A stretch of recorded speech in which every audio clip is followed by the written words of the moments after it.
সাভারে বিএনপির কেন্দ্রীয় কমিটির ছাত্র বিষয়ক সম্পাদক রকিবুল ইসলাম বকুলের দ্রুত সুস্থতা কামনায় মিলাদ ও দোয়ার আয়োজন করা হয়েছে। এর আগে পবিত্র কুরআন শরীফ খতম দেওয়া হয়।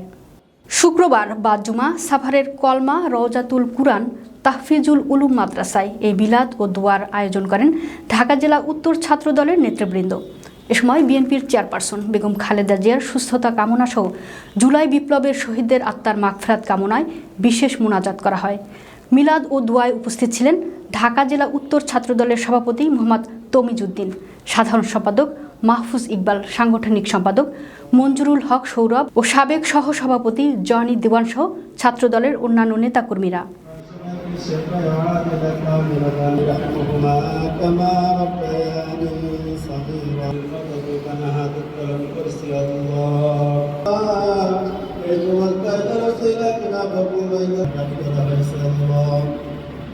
এর মধ্যে যদি কোনো চলে গেছে আল্লাহ বাগান বাড়ি আল্লাহ জুলাইয়ের মধ্যে যে সমস্ত ভাইরা শহীদ হয়েছে